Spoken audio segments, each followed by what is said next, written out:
Allô,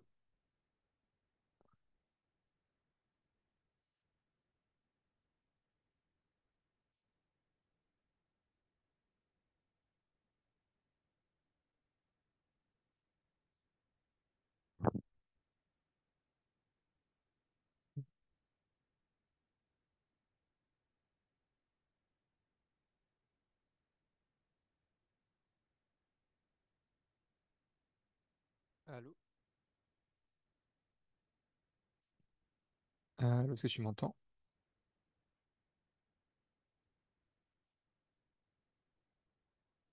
Euh, Tu m'entends, Serena?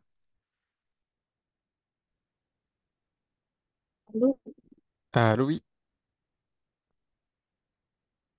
Bonjour. Bonjour, tu vas bien? Ouais, ça va, merci. Est-ce que si Euh, t'arrives à m'entendre, ça va, t'as pas de problème de son?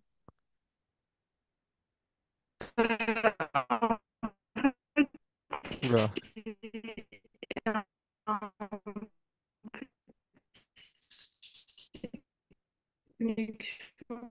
J'avais du mal à me connecter.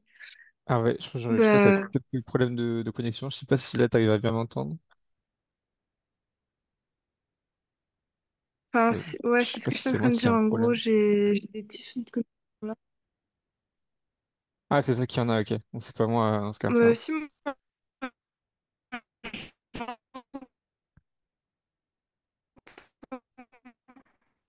on Ok. m'entend. Ah, ok. Ouais, enfin, de mon côté, moi, ça Ouais, bug c'est beaucoup. c'est moi, j'ai un peu. Ok. Bah, du coup, si t'arrives à Je vais m'entendre. essayer de me connecter avec mon ordi parce que ça marchait pas. Ok, ok, vas-y, essaye. Voilà. Ok, Oui. est-ce que c'est mieux? Normalement, c'est mieux là, non? Ah oui, oui, je crois qu'il me semble que c'est mieux, ouais. Il me Ok. semble que c'est mieux. Ok, donc, hop. Donc aujourd'hui, du coup, on va continuer encore sur la mécanique du solide. On va reprendre un peu ce qu'on avait dit par rapport au cours de lundi, et puis on va faire un petit complément ensuite pour finir. Alors, est-ce que tu as des souvenirs de ce qu'on a fait lundi? On avait revu tout ce qui était mouvement, tout ça. Mhm. Euh, En fait, on avait repris un peu les bases de la première. Ouais, c'est ça. Et Ensuite, exactement. Est-ce que on peut recompléter un peu ce tableau ensemble, donc le tableau des unités internationales? Est-ce que tu te souviens un peu de ce qu'il y avait dedans? par exemple, il y avait les mètres. Mhm. C'est euh, il y ça. avait- Et ça, c'est quoi comme grandeur? Euh, c'est- euh, En fait, je veux qu'à chaque fois tu me cites le nom de la grandeur, son symbole et enfin juste ça en fait, le nom de sa grandeur et son symbole. la grandeur, du coup, c'est des... Ouais, c'est juste qui sont des mètres, c'est la... Ah, ça mesure quoi? c'est la masse, du coup. Les mètres? Oui. Les mètres, ça mesure une masse? Un poids, plutôt. Le poids, c'est en quelle unité? Euh, En quelle unité? Le poids, ouais. Euh, c'est en... Enfin, en gros, c'est M fois G, quoi. Oui, mais je veux dire, enfin, par exemple, quand on te demande ton poids, tu le dis en quelle unité? Ah, en kilo. Et voilà, c'est ça. Je pense que t'as dû confondre, je pense. Mais du coup, oui, si on revient au mètre, c'est quoi qu'est-ce que ça mesure les mètres? Euh, Ah, je sais pas, dans ma tête, ça... Waouh. Non, c'est... Dans ma tête, c'est la masse, je sais pas pourquoi, genre... J'ai Ah pas oui, pensé... c'est du coup, oui, tu vois, là, t'as vu un M dans le symbole, du coup, t'as dit, t'as pensé à masse, je pense. Ouais. Ok, non, ça Du arrive. coup, c'est la distance. Ouais, c'est exactement, c'est une longueur, mais oui, tu peux dire aussi une distance. Donc après, on est d'accord que les kilogrammes, du coup, c'est c'est masse, on est d'accord. Ensuite, dans le système international, il y a quoi comme autre grandeur? Il y a des il y a quoi encore? En vrai, si tu t'en souviens pas, c'est pas grave, je te l'ai dit. Juste pour voir en fait si t'as réussi, enfin, si t'as réussi à retenir un peu des choses de la science récente. Mais si t'as pas réussi, t'inquiète, c'est pas grave. Enfin, c'est normal, on a vu beaucoup de choses. Je comprends totalement, t'inquiète ça. Ok. Donc Bah, si vraiment tu sais pas, tu me dis et puis on avance. ok. Il y a les Newton aussi. Non, les Newtons font pas partie du système international. Mais Ah, les Newtons sont bien une unité, mais ils font pas partie du système international. ok. Euh, il y a donc mètre. Le? Euh, je sais pas, je sais plus. En fait, enfin, je les connais, mais comme ça, là, j'arrive pas à m'en Ah, souvenir. c'est pas grave, c'est pas grave. Donc il y a les secondes, donc ça c'est le temps, Ah oui, c'est vrai. qui sont en secondes et pas en minutes, c'est vraiment en secondes. Ensuite on a la chaleur. La chaleur, est-ce que tu te souviens de son unité, enfin le symbole? La température. Oui, enfin, du coup c'est en quel, enfin par exemple quand tu donnes un résultat de température, par exemple, enfin après là c'est un mauvais exemple parce que du coup c'est pas le bon. Mais tu vois en France nous quand on dit ouais aujourd'hui il fait 29 degrés, bon, Ouais. on donne le 29 en degrés, tu vois. Degré Sauf Celsius. que hein, En degré c'est Celsius. le degré Celsius, exactement. Ok. Sauf que du coup, dans le système international, on le donne en Kelvin. On ne donne pas Ah, en ok. Celsius. Voilà. Est-ce que tu as déjà pu côtoyer les Kelvin d'ailleurs? Oui, mais seulement en enseignement scientifique. Ok. De toute façon, enfin, tu sais comment passer de chaleur, enfin de Celsius à Kelvin? Ça, je sais plus. On aura, de toute façon on aura l'occasion de le revoir en thermodynamique. Donc c'est juste un plus 271 en gros. C'est juste ça. Ok. C'est juste, il faut juste faire plus. Ensuite, on a la quantité de matière, donc qui se mesure en mol. Ah oui. Ensuite, on a l'intensité lumineuse. Alors celle-là, elle peut aussi enfin, là j'ai mis en candela, donc en CD, mais on peut aussi la mesurer en lux. Ça dépend. Donc Ok. après, la plupart du temps, c'est des candélas, mais les deux existent. Et ensuite, D'accord. pour finir, on a le courant, donc le courant en ampères. Voilà. Donc c'est cette unité qui sont très importantes à connaître. Voilà, je t'invite à les connaître, mais pour la rentrée, donc t'inquiète pas, il y a du temps et puis de toute façon on te le rappellera et puis dans tous les cas ça va rentrer tout seul au bout d'un moment. Voilà. Donc voilà pour ce petit tableau. Ensuite, qu'est-ce qu'on avait vu d'autre? Est-ce que tu t'en souviens? Donc, on a vu aussi les conversions. Exactement. D'ailleurs, si on peut, on va peut-être en refaire juste deux, trois histoire de voir si par exemple, par exemple, pour 0,023 décimètres en kilomètres, est-ce que tu saurais de nouveau comment faire? Ça fait 6300 6300? centimètres. Dans- Ah non, euh, pardon. Non, je parle du premier, hein. mais le premier, oui, oui, pardon, oui. Oui, c'est ça. Mais du coup, pour le deuxième, 0,1 décimètre en kilomètres. Des décimètres à kilomètres, on a mètre, euh,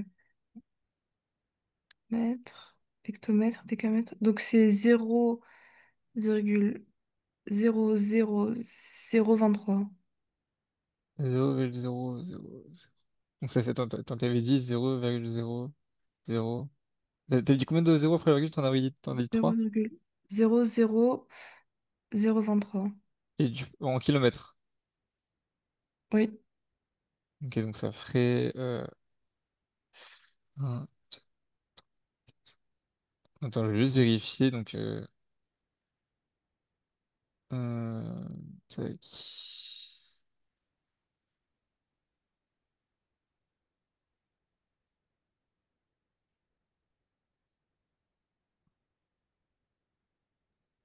Donc ça fait 0 fois 10 moins 4 mètres, 1 kilomètre. Ça, je m'avais dit. Ah non, je crois que c'est pas. Il manque un ou deux zéros, je crois, il me semble. Après, en soi, enfin, avec le tableau, je pense que ça aurait été plus simple. Oui, c'est sûr, avec le tableau, c'est bien. Après, le but, c'est d'arriver à les faire sur le tableau. Mais du coup, on avait dit en décimètres. Donc, il y Attends, avait on avait 0,023. Ah non, 0,0023. Donc, 0,03. donc ça fait 0,000023. Ah, c'est ça, oui. Donc, toi, t'avais dit. Donc, il manquait un zéro. Ouais, Ouais. Ah non, il en manquait deux. Il manquait deux deux. zéros, c'est ce que tu m'as dit. Ouais. Tu vois? Oui. Euh, Après, maintenant, Ah, ouais, pardon. pour faire de tête, je sais. Enfin, je sais pas, ça m'embrouille un peu. Bah justement, attends, je te réexplique juste la méthode que je peux te recommander si jamais tu dois les faire de tête. Oui, je veux bien. Ok, alors du coup, ici tu vois qu'on a 0,023 décimètres à mètre en kilomètres. Ok. Oui. Donc après, en fait, enfin, l'astuce quand même pour savoir les faire de tête, il faut quand même connaître par cœur ce que représente un décimètre, ce que représente un kilomètre, etc. Mais est-ce que pour toi déjà ça c'est ok? Oui. Ok. Donc, donc là, du coup, là, tu sais que euh, donc 0,023 décimètres en mètres, c'est un facteur 10, enfin, faut rajouter fois 10 puissance combien pour passer de décimètre à mètre? Moins deux. Non, c'est Enfin, justement, deux. c'est moins un. Ah, ah oui, c'est C'est vrai, c'est pas c'est centimètre. juste, Ouais. ouais, c'est ça, c'est juste après les mètres, enfin, du coup, c'est juste avant, donc ça veut dire que 10 décimètres, c'est un mètre. Ok. Que 0,1 mètre, c'est un décimètre. Donc il y a un facteur différence moins un. Donc là, actuellement, on est en mètres. Voilà. Donc on a 0,023 fois 10 moins un mètre. Mais du coup, pour passer ensuite de mètre à kilomètre, il y a un Là, facteur de c'est combien? 10 moins 3. 10 moins 3 exactement. Donc là, on avait 10 moins un tout à l'heure. Merde, pardon. On avait 10 moins un tout à l'heure. Hop. Et on rajoute donc, comme tu as dit, un 10 moins 3. Oui. Donc ça fait 0,023 fois 10 moins 4 kilomètres. Voilà. Bah, du coup, Ah, en fait, du coup, pour faire de tête, on passe tout simplement d'abord à, je pense, si, enfin, en gros, pour la faire un peu, de manière un peu visuelle, donc si on est à droite du tableau, donc si on est chez les décis, centis, milli ou micro, donc d'abord on revient en mètres, et quand une fois on est au mètre, là on passe de l'autre côté du tableau, donc ce qui est méga, kilo, hecto, déca. C'est ok. la Bah, méthode du la plus simple coup, pour pas se perdre. je dois apprendre quand même les puissances, du Ah coup. oui, oui, oui, c'est archi important. Ok. Ou moins, en fait, à la limite, déci, déca, ça revient pas très souvent. Ce qui revient le plus souvent, dans la majorité des cas, c'est centi, milli, kilo, et dans certains cas, micro, nano, méga, giga, c'est quand même bien les connaître. Mais tant que tu connais que centi, c'est 10 moins 2, milli, c'est 10 moins 3, et kilo, c'est 10 puissance 3, je pense que enfin, je pense que t'auras pas trop de soucis à te faire. Mais il faut quand même savoir les micros, nano, méga, giga au cas où. Enfin, il y a certains exercices où ça marche. Enfin, j'ai pu en rencontrer quelques-uns personnellement, mais le plus important c'est quand même kilo, centimilli. C'est les trois plus importants. Ok, ok. Mais du coup, ça veut dire que, est-ce que si je passe, au lieu de faire l'inverse, de déci à kilo, donc, enfin, là, c'était l'exemple qu'on avait, mais maintenant, si je veux Ouais. passer de kilo à déci, je vais Mhm. pas avoir une puissance négative, du coup. Ça veut dire que je vais Non, avoir non. 10 puissance 3 fois... non, oui, 10 puissance 3 Mhm. fois bah, le nombre qu'on a, Mhm. euh, ouais, fois 10 puissance, 10 puissance 1, du coup. Ouais, c'est ça, exactement.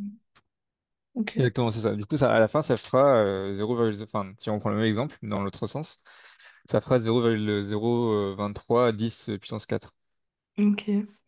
Voilà. Mais j'avais une remarque, mais j'ai oublié. Donc ça, on va passer à autre chose et puis ça me reviendra. Mais oui, en tout cas, oui, t'as compris le principe. Ouais, c'est ça, t'as compris le principe. Et juste, ah ouais, si, si, c'est ça. On est d'accord que tu sais que quand là, là, je sais, là, j'ai multiplié 10 moins 1 et 10 moins 3, mais tu sais que du coup, des puissances qui s'additionnent, non, qui se multiplient, ça les additionne. Ouais, donc ça fait -4 alors. Exactement, ouais, c'est ça. Ok. Et pour celle avec aussi des carrés, cubes, tout ça, Ouais, bah, est-ce c'est pas qu'on grave. peut le voir? Ouais, exactement, on va revoir ça. Donc là, on va prendre par exemple l'exemple du 47 mètres carrés. Ok. Mètres carrés. Euh, d'abord, ce que je pense d'abord, c'est que d'abord, on va le faire sans carré. Juste pour, comme ça, enfin, pour t'expliquer un peu l'étape. Donc, 47 mètres, du coup, en centimètres. Est-ce que tu peux me dire combien ça fait? Et -2, enfin 10 puissance -2. Exactement. Voilà. Sauf que ça, c'est sans le carré. Mais maintenant, si on passe à des carrés, donc on va prendre le même exemple. Donc, 47, 47 mètres, mais cette fois au carré.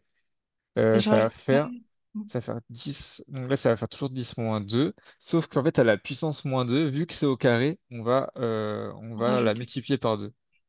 Ok, bah du coup Voilà, ça fait -4. exactement, ouais, c'est ça. Voilà. Et ça, ce sera du coup pareil pour toutes toutes tes versions au carré.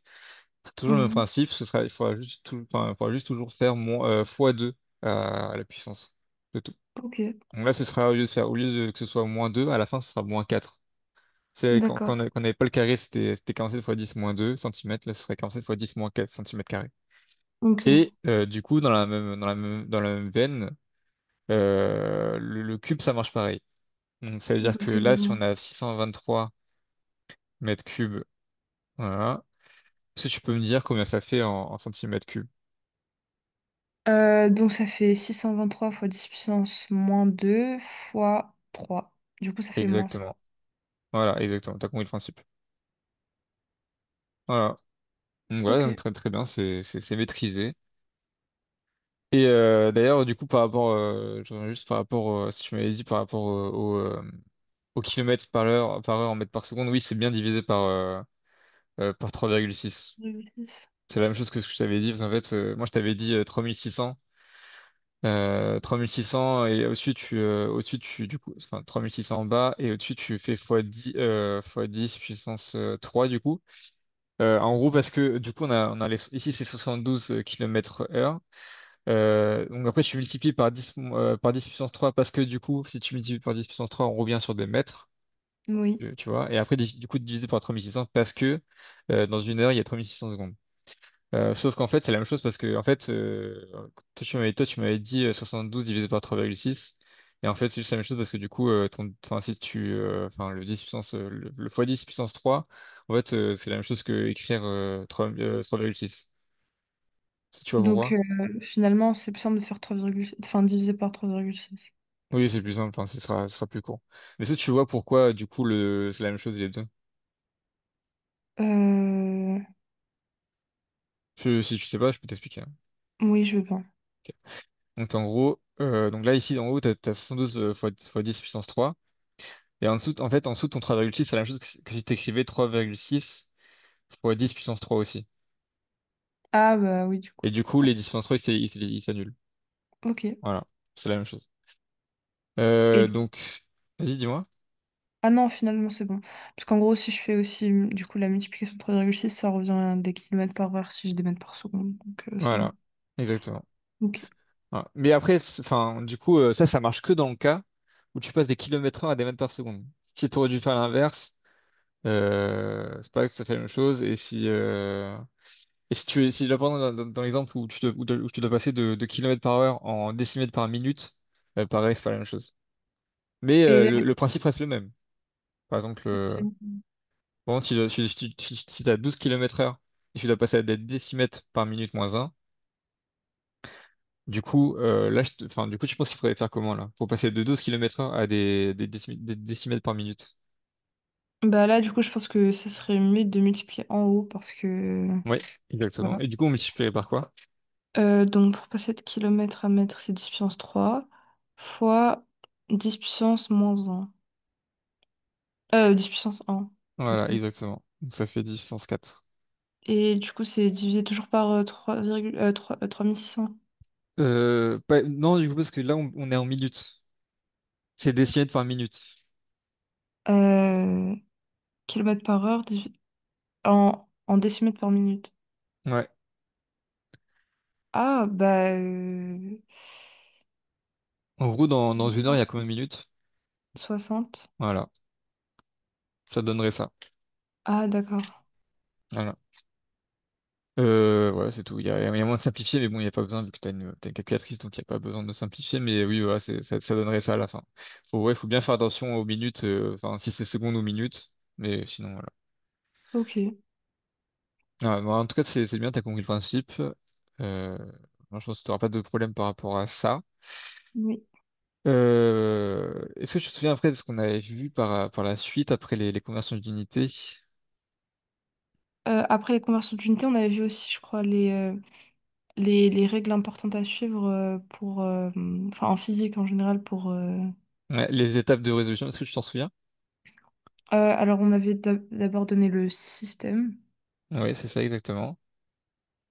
Voilà. Après, le référentiel. Ouais, c'est ça. Est-ce que d'ailleurs tu peux donner la... Est-ce que d'ailleurs tu peux me parler un peu du... Est-ce que tu te souviens de la décision du référentiel galiléen? Alors, lui, je sais pas pourquoi, à chaque fois, Parce j'oublie que de citer. c'est un peu compliqué, hein. Je te l'accorde. C'est que, je crois, on est basé sur la Terre, mais... Enfin, il y a des choses qu'on prend pas en considération. C'est ça, la rotation, on voit pas en rotation la rotation de la Terre par rapport au Soleil.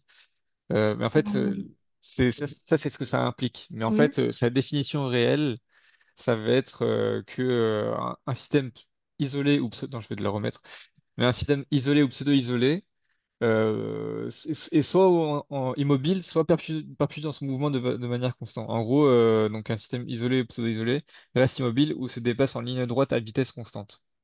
d'accord. Voilà, c'est ça, c'est cette définition-là. Et c'est aussi pour ça, bon, on le verra plus tard, tout à l'heure, mais c'est aussi pour ça que les lois Newton s'appliquent que dans un référentiel galiléen, les lois Newton, parce que justement, on parle d'un système isolé ou pseudo-isolé qui reste soit immobile, soit se dépasse de façon rectiligne à vitesse constante. Voilà. Ok. Donc, ouais, donc on avait vu référentiel. Après le référentiel, qu'est-ce que tu t'en souviens de ce qu'il y a? Après le référentiel... euh, ah, euh, là, je sais plus trop qu'est-ce qu'il y Ouais, avait c'est pas après. grave. Après, il y avait la base. Donc, c'est préciser genre, sur quel axe on va se baser, si c'est un axe vertical, si c'est un axe horizontal, s'il est vertical, préciser s'il est ascendant ou descendant. Ah oui, c'est... Après, préciser aussi le repère c'est comme on avait fait là. Repérer dire le repère de la base, etc. Et donc, Ouais, après la base, il y avait l'étude cinématique, qu'on peut préciser EC, d'ailleurs, ça arrive. On écrit directement EC d'études cinématiques. Et donc, c'est juste mais... d'écrire les mouvements possibles par système. Donc, en gros, dire l'expression de sa position, de sa vitesse, donc, et de son accélération. Et Ok, ensuite, à la fin, il y avait le bilan des forces. ok. Donc, juste dire les forces qui sont appliquées au système, toutes les forces extérieures. D'accord. Oui. Ensuite aussi, on avait vu les notions de position, vitesse et accélération. Oui. Qu'est-ce que tu peux dire déjà sur la position? La position. C'est par exemple comment il se trouve mon système dans le... Enfin, en mode de... par rapport au schéma, non? Oui, c'est ça, c'est juste, ça mesure juste sa position dans l'espace. C'est Oui, voilà. simplement ça. Ensuite, la vitesse.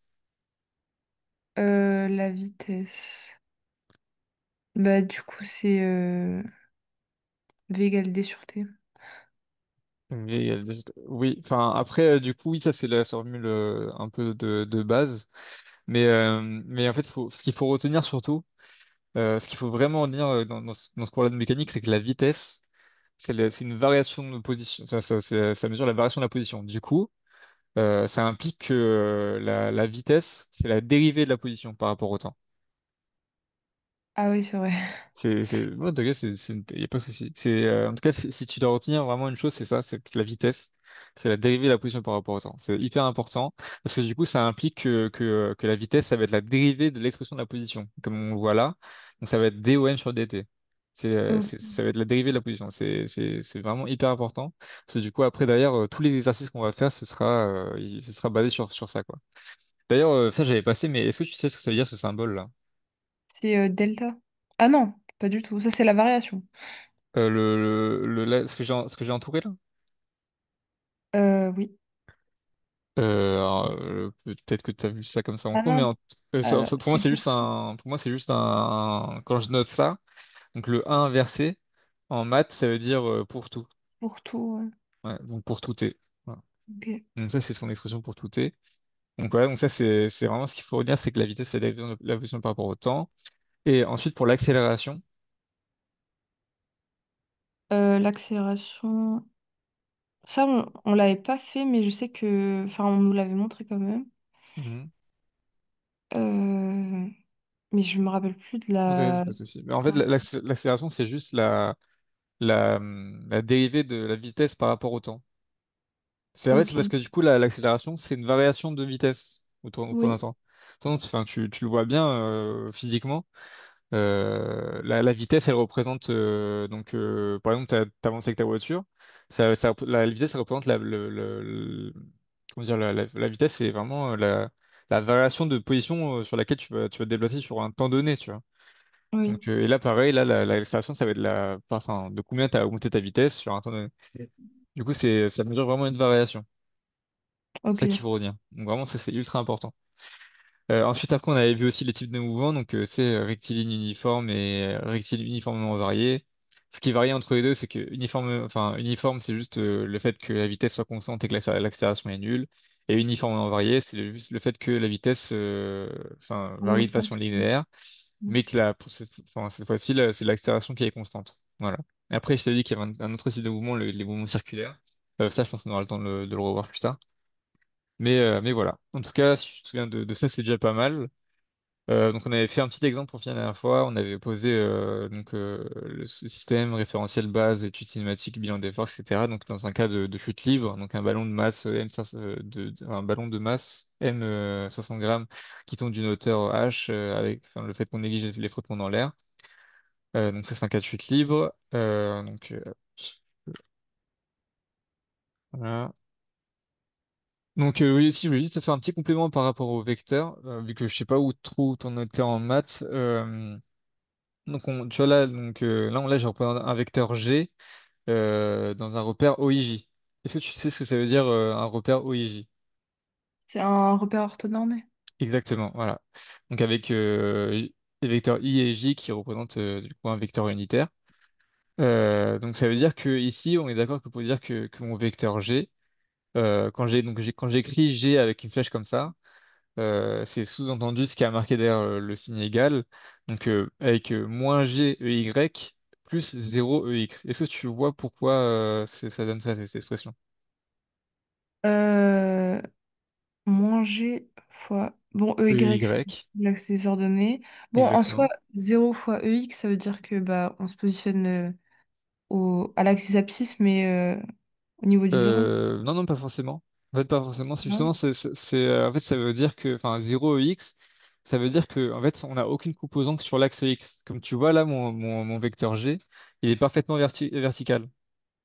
Ok. Donc c'est-à-dire que c'est pour ça qu'il y a aucune par exemple s'il était comme ça, s'il était enfin s'il était un peu penché, là il y aurait une composante sur l'axe X et du coup là on aurait une valeur pour X. Mais vu que là on est parfaitement vertical, euh, on n'en a pas. Mais du coup moins G E Y Moins moins G, G du coup, parce que c'est la norme du vecteur, ouais. c'est sa valeur, c'est la norme. D'ailleurs t'as les notions de norme etc. Oui. Ok, très bien. Et du coup, oui, moins G, c'est sa norme. Et parce Ok. que du coup, moins, le moins, il vient du fait que il Ça vient va. pas, il vient pas du moins, enfin, il vient pas du G, pardon. Il vient du EY, parce que du coup, là, si tu regardes l'axe Y, enfin, l'axe Y, il est ascendant. Il va vers Oui. le haut. Et ici, mon moins G, il va vers le bas. Et du coup, c'est pour ça que, vu que ça va en contresens, c'est pour Mhm. ça qu'on a un moins qui apparaît avec le Y. Ok. C'est pour ça.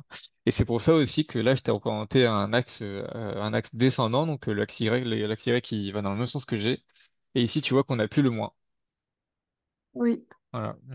Donc le moins, il vient de ça. Donc c'est pour ça il faut faire très attention à la base qui est choisie, parce que du coup, ça peut changer des choses dans le calcul. Ok. Donc voilà. Et du coup, après, j'ai fait juste quelques exemples pour qu'on puisse voir si c'est maîtrisé. Donc là, par exemple, là, si je te demande de décrire le vecteur V0 de la Donc même là, manière qu'on l'a fait. il est ascendant, du coup. Mhm.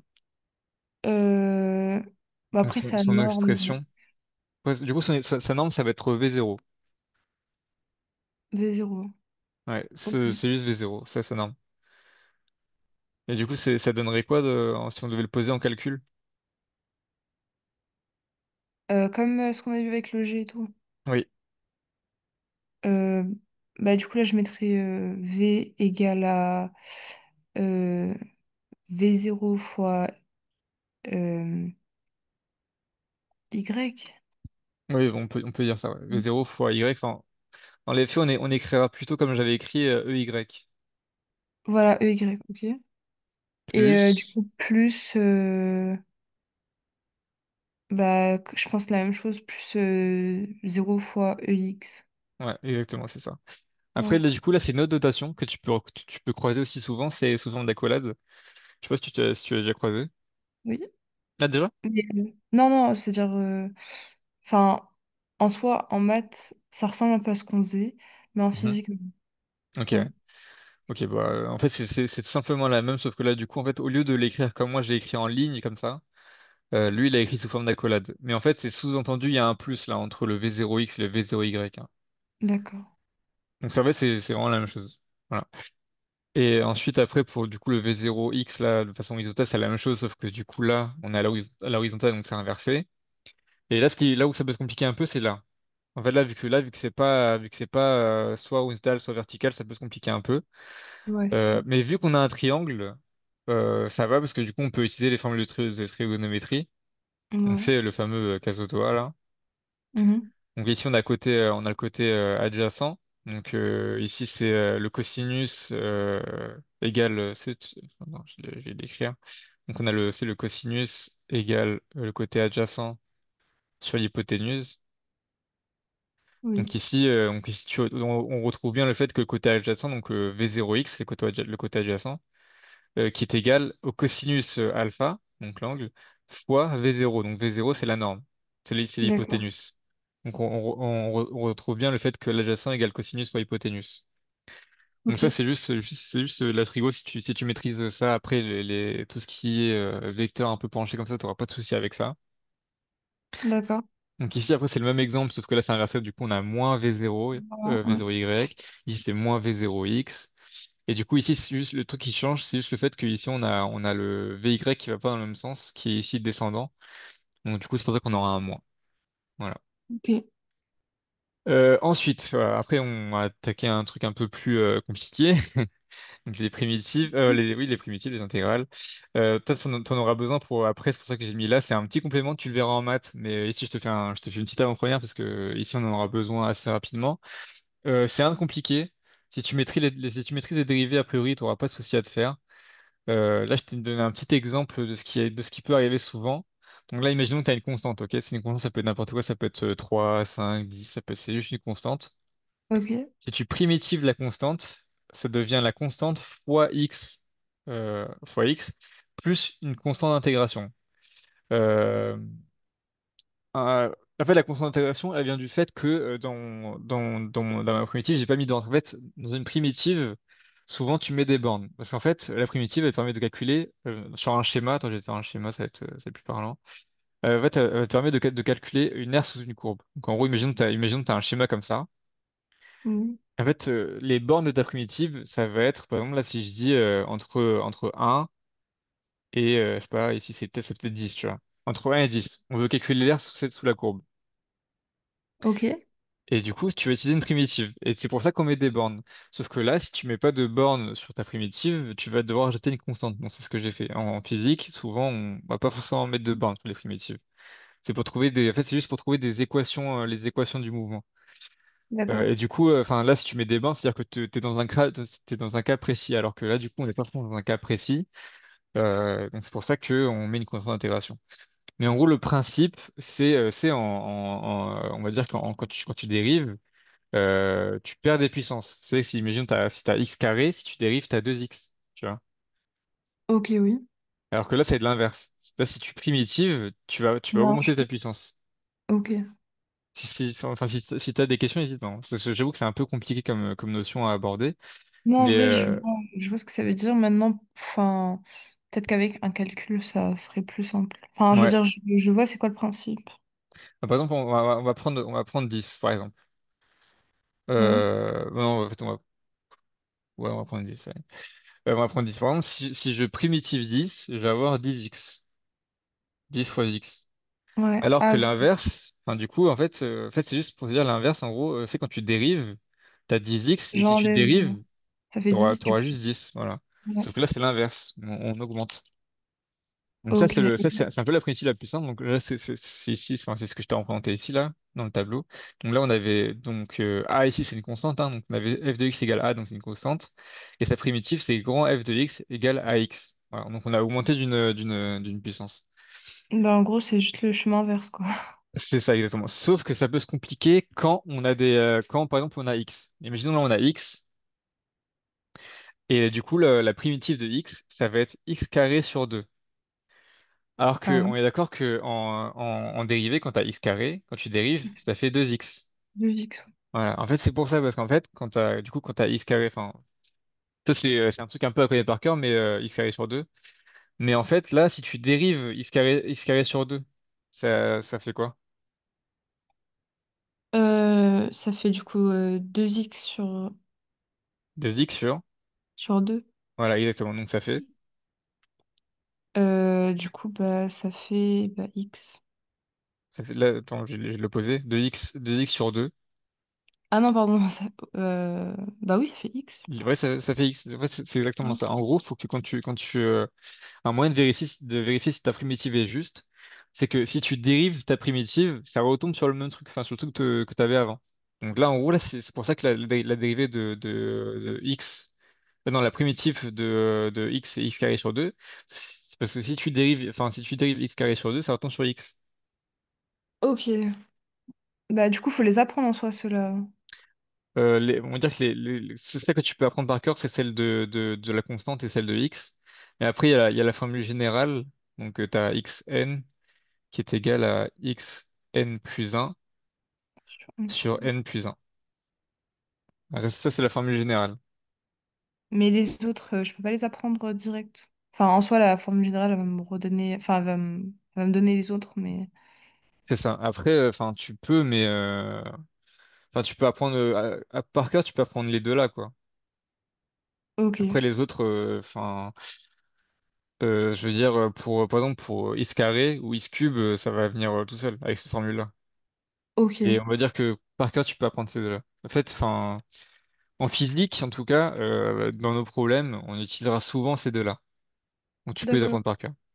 Je sais pas si ça ira plus haut, je pense pas. Enfin, il y a certains cas où on aura besoin peut-être des autres, mais en tout cas, dans la très majorité du temps, on aura besoin que de ces deux-là. Donc c'est pour ça il faut apprendre ces deux-là. En tout cas, si tu as compris que la primitive, c'est l'inverse de la dérivée, c'est déjà très bien. Ok. Donc là, tu vois, on revient à l'exemple que je t'ai fait. Donc on a kx plus c. C1. Donc si on reprimitive cette expression-là, du coup on a kx carré sur 2, donc c'est la primitive de x, c'est x carré sur 2, c'est pour ça qu'ici on a x carré sur 2, Oui. plus c1 fois t plus c2. Donc en gros parce que du coup, comme je t'ai dit, euh, en fait là la constante d'intégration c'est 1, elle se primitive aussi, tu vois, dans le calcul. Donc c'est pour ça que là, ça devient C1 plus E fois T, plus C2, Oui, parce que du coup, on rajoute de nouveau une autre constante d'intégration. ok. D'ailleurs, c'est pas... Oui, si, c'est fois T. Voilà. En fait, là, je me suis un peu embrouillé dans mes notations, parce que là, attends, j'ai mis X et là, j'ai mis T. Donc là, on va mettre tout sous la même variable. Donc, est-ce que tu as compris un peu le principe? Oui, Ok, parfait. Et après, là, je t'ai mis avec des notations un peu plus compliquées, un peu plus... Enfin, ce qu'on va retrouver vraiment plus en physique. Donc là, tu as f de t égale k1, donc c'est la même chose, hein, c'est toujours la même constante que je vais primitiver. Donc ça, l'espèce de petite accolade, là, ce petit symbole-là, c'est le symbole de la primitive. Voilà. ok. Et normalement, au bout de chaque... donc en gros, ici et ici, on est censé mettre les bornes. Sauf que là, on n'a pas de bornes, du coup, on va pas les mettre. Mais en maths, tu devras mettre des bornes ici. Voilà. Et du coup, ça fait qu'il y aura pas de constante après. C'est exactement ça. Il y aura pas de constante si tu mets des bornes. Ok. Euh, donc là, tu as f de t fois dt. Donc c'est en fait, du coup, c'est par rapport enfin, en fait, le dt, il dit par rapport à quelle variable on fait la primitive. Donc là, c'est Oui, dt. Donc ça, du coup, c'est pour ça qu'après, il y a des t qui apparaissent dans l'équation. Mais si c'était dx, ce serait k1 fois x. Voilà. ok. Ça veut juste dire ça. Euh, Et après, du coup, ouais, donc là, c'est la même chose, hein. Donc après, on reprimitive l'expression. Sauf que là, on fait bien attention de mettre des parenthèses parce que du coup, on a K1 fois T plus C1. C'est pour ça qu'on met une parenthèse parce que le DT, il porte sur toute la parenthèse. Et du coup, après, on retrouve la même chose. Mais en tout cas, c'est déjà bien que tu aies compris le principe. Et puis, en tous les cas, tu auras le temps de revoir ça en maths et de t'entraîner là-dessus, il n'y a pas de souci. Mais en tout cas, tu as déjà compris ça, c'est déjà très très bien. Là, je vais te parler aussi là, des vecteurs position, vitesse et accélération. Donc, enfin, là, on a vu précédemment du coup le principe de vitesse, position et accélération. Mais là, on va voir les vecteurs qui sont associés. Donc, moi, je sais que je Ok. t'avais dit que la position, c'était OM. Donc, c'est la distance entre donc le point O, l'origine, et ton point M, du coup, ton système. Oui. Donc ici, par exemple, là, j'ai représenté une trajectoire. Donc là, par exemple, là ton objet à l'instant T1, il est ici. Ensuite, à l'instant T2, il est ici. Et à l'instant T3, il est ici. Donc là, c'est un peu comme si tu avais un ballon qui chutait, tu vois. Ça fait une petite parabole. Oui. Donc là, ta position, enfin, en haut du coup, ta position, elle va représenter la distance entre le point O, donc ton origine, et ton point M. Donc là, ça représente ce vecteur. Donc ici, par exemple, je t'ai mis OM T2, OM à l'instant T égale 2. Ça va être ça, là, ça va être le vecteur en vert. D'accord. Mais son expression, du coup, ça va être toujours assez quand tu vas voilà, l'écrire sous forme vectorielle, ça sera toujours sous cette forme-là. Donc x de t fois i plus y de t fois j. Donc c'est on retrouve le i et le j là, c'est les vecteurs unitaires. Ok. Donc c'est ça. Et ensuite, le vecteur vitesse, ça va être du coup, comme je t'avais dit, la dérivée du vecteur position. Oui. Donc là, tu as dxt sur dt plus dyt sur dt. Mais comme je t'avais dit la dernière fois, en physique, nous, on aime bien écrire avec des points. Donc x point et y point. Oui. Juste pour te dire que c'est la même chose que faire écrire enfin, la dérivée de x de t fois sur dt, c'est la même chose que d'écrire x point de t. Voilà, c'est tout à fait la même chose. Et du coup, le Ok. vecteur vitesse, lui, enfin, il va se représenter par un vecteur qui est tangent à la courbe. D'accord. Tu vois ici le vecteur bleu, donc qui représente la vitesse. Il est tangent à la courbe. C'est pour ça aussi qu'on a l'expression prendre la tangente. Je sais pas si tu vois ce que ça veut dire, prendre la tangente en voiture. Non. C'est pas souhaitable, hein. Mais en gros, c'est quand dans un virage, quelqu'un va dans le décor, quoi. On Ah, dit il ok. a pris la tangente. Bah, du coup, ça vient de là. Parce que du coup, le vecteur tangent, en fait, le vecteur tangent, il indique à un instant donné, il indique la direction que va prendre le système. Tu Ok. vois, donc en gros, là, si tu vois, là, enfin, si tu veux, dans la parabole, en soi, le système, il va pas aller tout droit comme ça, tu vois, il va faire une parabole, sauf que à cet instant donné, donc au point T2, à cet instant donné-là, pardon, il va aller dans la direction où pointe le vecteur vitesse. C'est pour ça que... Ok. Et ensuite, après, on a le vecteur accélération, donc c'est juste la dérivée seconde de la position, ou on peut aussi dire la dérivée de la vitesse. Voilà. D'accord. Voilà. Ensuite, on a le repère de Freinet.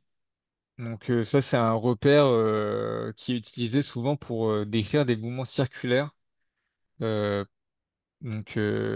Par exemple, dans l'étude des astres, ça peut être utile si un jour tu as un exercice par rapport à ça. Ce sera assez utile pour pouvoir décrire les mouvements, notamment le vecteur d'accélération qui va changer. Parce que autant le vecteur vitesse, lui, il va rester le même, ça va toujours être sur la tangente de la trajectoire. Donc ici, il va suivre le vecteur U de t, UT, pardon. Mais du coup, le vecteur d'accélération, lui, il va changer, parce que c'est un mouvement circulaire. En fait, si ton mouvement circulaire, il est autour d'un point fixe et que c'est un mouvement rectiligne uniforme, où il n'y a pas d'accélération, euh, il me semble que qu'il y aura quand même un vecteur d'accélération, mais qui sera pointé vers le centre. Ok, Et si c'est pas le cas, si le vecteur, enfin si le mouvement n'est pas uniforme, il se peut que ton vecteur d'accélération il soit plutôt comme ça, entre le centre et entre ton vecteur vitesse. d'accord. Voilà. Et ça, c'est des choses qui viendront bien plus tard. Pour l'instant, t'as pas trop à te préoccuper de ça. Mais en tout cas, ouais, c'est juste que ça existe. Si jamais tu as un mouvement circulaire, le plus simple, c'est d'utiliser un repère de freinet ou un repère mobile. Donc, en fait, le vecteur, en fait, tout simplement, si je devais reprendre un autre point, du coup, c'est-à-dire que le repère, il fait plutôt comme ça. Là, ce serait comme ça, et là, ça pointerait toujours vers le milieu, tu vois.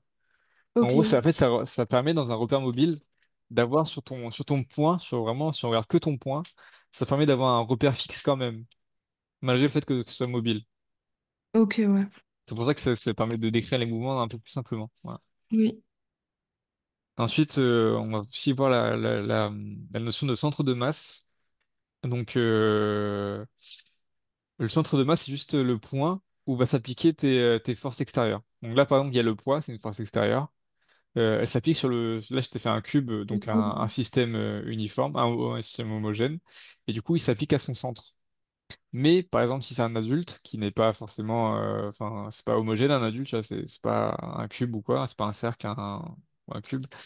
Bah, du coup, et si le centre de masse il se situe à peu près au niveau du nombril, donc c'est quand même à peu près au milieu géométrique, tu vois, c'est à peu près quand même au milieu géométrique, Oui, mais ça peut varier, tu vois. Par exemple, si on prend l'exemple d'un cycliste, tu vois, un cycliste, donc là, t'as un humain qui est assis sur une selle de vélo.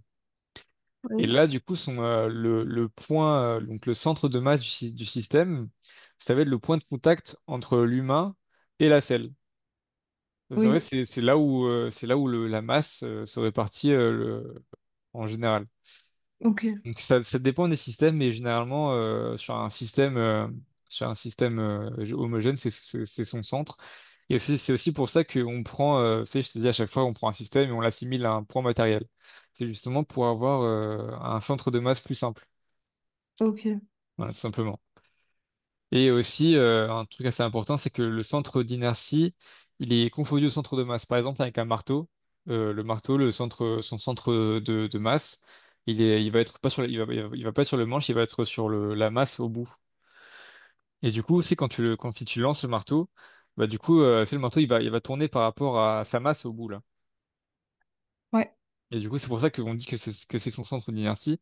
Parce que du coup, si on devait étudier le mouvement du marteau, ce serait plus simple d'étudier la courbe que fait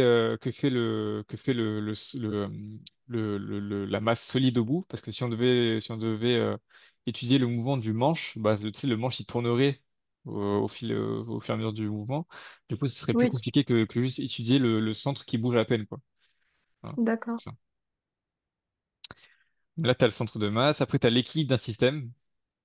L'équilibre d'un système, enfin, c'est quand ces vecteurs vitesse et accélération sont nuls. C'est pas forcément quand il est au repos.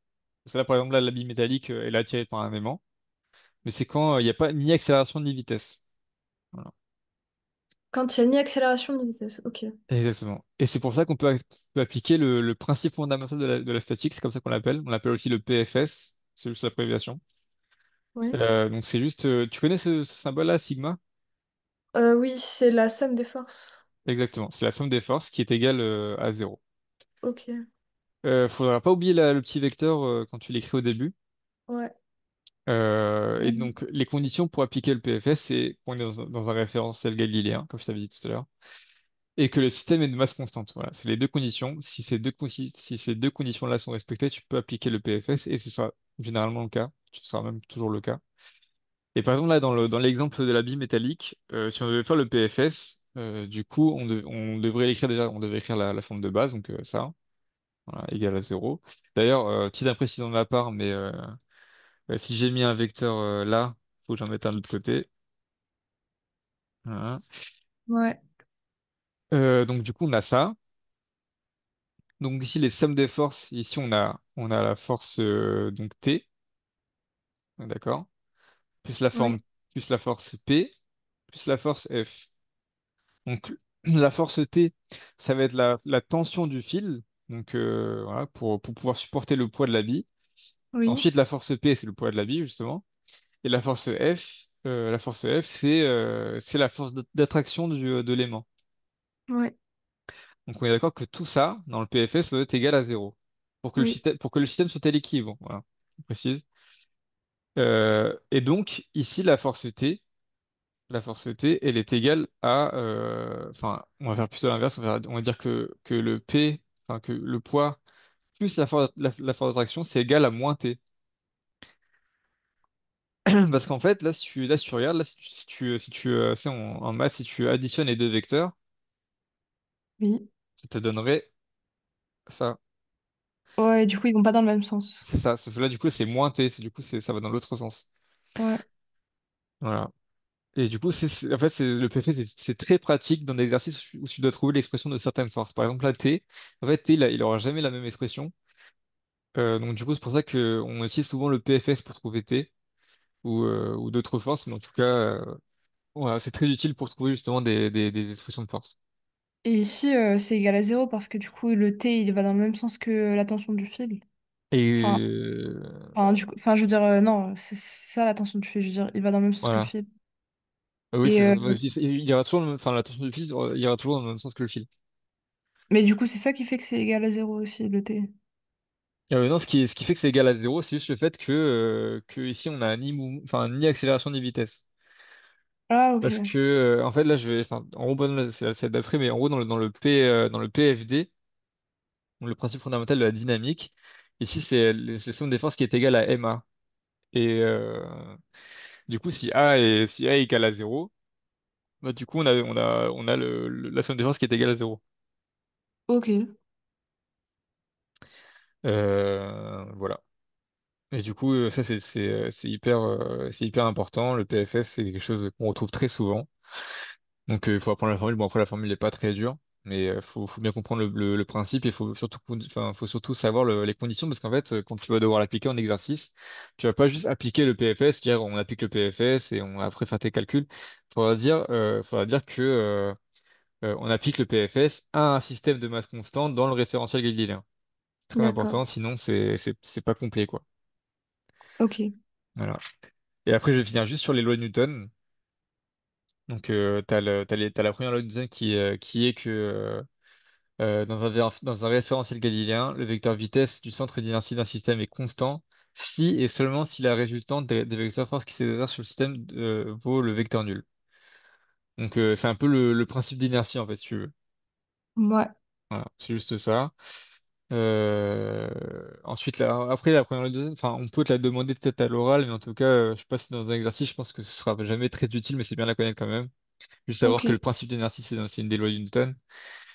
En fait, ce qui va être surtout important, c'est la deuxième loi. Le principe, donc le PFD, c'est la somme des forces est égale à ma, voilà, avec, enfin, du coup, A, l'accélération. Et c'est comme ça qu'on va pouvoir prouver aussi que dans une chute libre, que l'accélération est égale à l'accélération de pesanteur. Mais ça, je te montrerai, c'est un truc qui est ici. Ça prend juste quelques lignes, c'est une petite démo, ça prendra. C'est juste pour un peu, c'est juste aussi une première application, tu vois, c'est rien de bien compliqué. Ok. Après, Et t'as la ici, troisième. Vas-y, dis-moi. M, c'est mètre ou masse? C'est masse. C'est la masse, ouais. Ça, faut... Ok, En fait, M sera toujours la masse dans les exercices, M sera toujours la masse.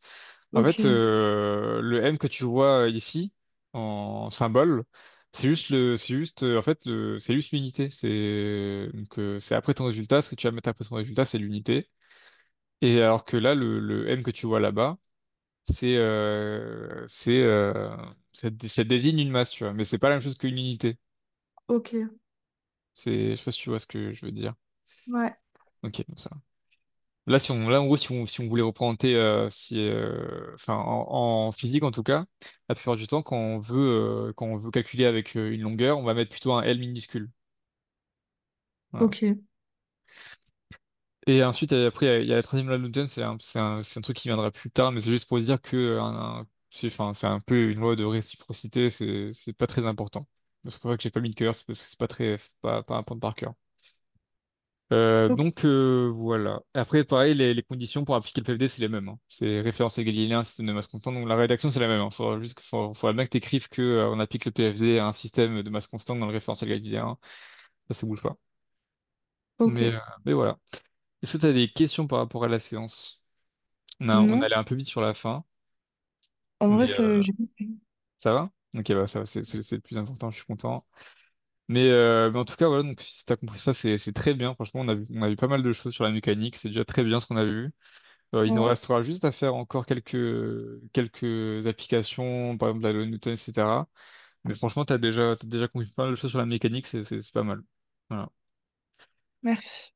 Pas de souci, et puis je te souhaite une bonne après-midi, Merci. et puis voilà. À la Bah, du prochaine. coup, oui, Samedi, ouais. bah, voilà. Au À revoir. samedi. Merci. Salut.